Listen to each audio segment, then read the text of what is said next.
शिवाय नमस्तुभ्यम। हर हर महादेव। 12 जून को चाकरबाड़ी बीड़ में इतनी अधिक मात्रा में बारिश हुई जिसका दृश्य देखकर सभी को लग रहा था कि आज 13 जून को शिव महापुराण कथा हो पाएगी या नहीं हो पाएगी। प्रशासन और समिति की मेहनत से ये कथा हो पाई है। आज की कथा में गुरुजी ने बताया कि अगर आप जिस मंदिर में जाते हैं वहाँ आपको जाने ना दिया जाए तो अपना पशुपतिनाथ व्रत कैसे पूर्ण करें और किस शिवलिंग को प्राण प्रतिष्ठा की आवश्यकता नहीं होती, वो हम आज की इस वीडियो में जानेंगे। 14 जून आषाढ़ माह के पहले शनिवार का सबसे विशेष धन प्राप्ति उपाय की भी जानकारी आपको इसी वीडियो के माध्यम से मिलने वाली है। आज गुरुजी ने कुल 12 उपाय पत्र उपयोगी जानकारियाँ दी हैं। सभी की जानकारी आपको इसी वीडियो के माध्यम से मिलने वाली है। किसी कारणवश यदि आपने आज की कथा नहीं सुन पाए हैं तो पूरी कथा का रसद आपको छोटे से वीडियो से प्राप्त होने वाला है। तो बढ़ते हैं आज की कथा की पहली जानकारी की ओर। काशी के शिव महापुराण में भी कहा था, जब कोई बहुत अधिक मात्रा में शंकर भगवान का मंत्र का उच्चारण करना शुरू कर देता है तो शंकर भगवान भी अपने अंश का एक भाग उसे प्रदान कर देते हैं। जितना भगवान को भजोगे उतना बल, उतना विश्वास, उतना तेज शंकर उस व्यक्ति को देना शुरू कर देते हैं। बढ़ते हैं आज की कथा की दूसरी जानकारी की ओर। गुरुजी ने कहा, कल की घटना पूरे भारत को हिला के रखती है। अहमदाबाद से लंदन जाने वाली फ्लाइट में कई लोग थे। किसी को नहीं पता था कि आगे क्या होगा। कोई किसी से मिलने जा रहा था तो कोई घूमने जा रहा था, कोई पढ़ने जा रहा था, पर अब वो वापस नहीं आ पाएंगे। और हम भोलेनाथ से विनती करते हैं भगवान उन्हें अपने कैलाश धाम में स्थान प्रदान करें और 5 बार उनके लिए श्री शिवाय नमस्तुभ्यम का जाप करते हैं। श्री शिवाय नमस्तुभ्यम, श्री शिवाय नमस्तुभ्यम, श्री शिवाय नमस्तुभ्यम, श्री शिवाय नमस्तुभ्यम, श्री शिवाय नमस्तुभ्यम। बढ़ते हैं आज की कथा की तीसरी जानकारी की ओर। पहले भी व्यासपीठ से कहा है कि घुटने में दर्द होने पर यह मत सोचना कि घुटना बदलवाना पड़ेगा। ना यदि बदलवाना पड़ रहा है या ना भी बदलवाना पड़ रहा हो, पर सोचने पर भी वो घुटना बदलवाना ही पड़ेगा। छोटा सा यदि आपको छाला हो गया है, रोज देख देख कर उसे बड़ी बीमारी ना हो जाए, आप ये सोच रहे हैं तो वो हो जाती है। शरीर में यदि कहीं उठाव दिखा तो ये सोचना शुरू कर देते हैं कि गांठ हो गई है, बड़ी बीमारी हो गई है शायद, और वही सोचना हम शुरू कर देते हैं। अर्थात अगर आप नेगेटिव सोचेंगे तो वो होकर ही रहेगा। आपको तो ये सोचना है बीमारी हो जाने पर भी अरे ये कुछ नहीं होगा, कोई टेंशन की बात नहीं है, सब भोलेनाथ संभाल लेंगे। 1 लोटा जल चढ़ाकर उसका आचमन करूंगी, डॉक्टर की दवाई लूंगी, कुंकेश्वर महादेव का नाम लेकर खाऊंगी तो कुछ गलत नहीं होगा। और ऐसा आप जब सोचने लग जाते हैं तो कोई बड़ी बीमारी भी यदि है या होने वाली है तो वो भी आपसे दूर हो जाती है। वो भी सोचती है ये तो मुझे इम्पोर्टेंस ही नहीं दे रहे हैं। बढ़ते हैं आज की कथा की चौथी जानकारी की ओर। मनीषा पत्र लेकर आई, लिखती हैं, अच्छी पढ़ाई करने के बाद भी मेरी बेटी की नौकरी नहीं लग रही थी। वो लगातार प्रयास कर रही थी पर सफल होने के कारण बेटी हिम्मत हार गई। तब मैंने मेरी बेटी से कहा, हिम्मत मत हार और पशुपतिनाथ व्रत कर और सीहोर की कावड़ भर। ने वही किया, पशुपतिनाथ व्रत किया और सीहोर की कावड़ यात्रा भी भरी। और बेटी के एक पहले का जो एग्ज़ाम था वो क्लियर हो गया और मेरी बेटी भारत सरकार में प्रयोगशाला वैज्ञानिक के पद पर चयनित हो गई है। उसी का आभार व्यक्त करने आए हैं। बढ़ते हैं आज की कथा की 5वीं जानकारी की ओर। छाया पत्र लेकर आई, लिखती हैं, 3 साल पहले की कथा बेटे के लिए सुनी थी, वो भी दुनिया वालों के कहने पर। कथा पंडाल में बैठकर कथा सुनने से की गई कामना निश्चित पूर्ण होती है। मैंने बेटे को अधिक पढ़ाई करने को कहा और 1 लोटा जल चढ़ाने को कहा और सीहोर की कावड़ भरने को भी कहा। और बाबा की कृपा से बेटे की 3 नौकरी लगी है, जिसमें से बेटे ने जीएसटी इंस्पेक्टर की नौकरी की है। उसी का आभार व्यक्त करने आए हैं।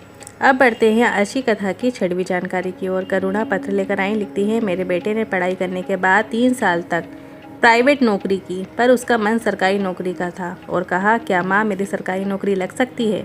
मैंने कहा, मेहनत करो और 1 लोटा जल चढ़ाना शुरू कर और सीहोर की कावड़ भी भर। वो मेरे बेटे का फूड इंस्पेक्टर के पद में चयन हो गया है। उसी का आभार व्यक्त करने आए हैं। बढ़ते हैं आज की कथा की 7वीं जानकारी की ओर। शीला जी पत्र लेकर आई, लिखती है, गुरुजी आपने मेरे पति को जीवन दान दिया है। मेरे पति के मुंह में छाला आ गया था, डॉक्टर को दिखाया तो डॉक्टर ने कैंसर बता दिया और डॉक्टर ने कीमो की बोल दी। पति घबरा गए। मैंने कहा, टेंशन मत करो, गुरुजी कहते हैं डॉक्टर शिव का ही एक रूप है और जो बोले वो सब करो और शिव पर चढ़े जल का आचमन करो। और सीहोर देवर जाकर रुद्राक्ष लेकर आ गए और रुद्राक्ष का जल शिवलिंग पर चढ़ाकर पति को मैंने देना शुरू किया। जब अगली रिपोर्ट में आई तो सभी चीज़ें नॉर्मल आ गई हैं। उसी का आभार व्यक्त करने आए हैं। बढ़ते हैं आज की कथा की 8वीं जानकारी की ओर। कोई व्यक्ति भगवान शंकर का कोई भी व्रत करता है तो सभी देवी देवता सोचते हैं इसका व्रत जल्द ही पूर्ण हो जाए, क्योंकि अगर भोलेनाथ गए तो इसके ललाट में नहीं भी जो लिखा है वो भी भोलेनाथ उसे प्रदान कर देंगे। बढ़ते हैं आज की कथा की 9वीं जानकारी की ओर। पल्लवी जी पत्र लेकर आई, लिखती हैं, जब मैं 6 महीने की गर्भ से हुई तो डॉक्टर ने बताया कि आपके बच्चे से बड़ी आपके पेट में गठान है, और जब जांच हुई तो मुंबई से रिपोर्ट आई कैंसर है। सब परेशान हो गए। बहन और माँ ने पशुपतिनाथ व्रत करने को कहा, भोलेनाथ सब अच्छा कर देंगे।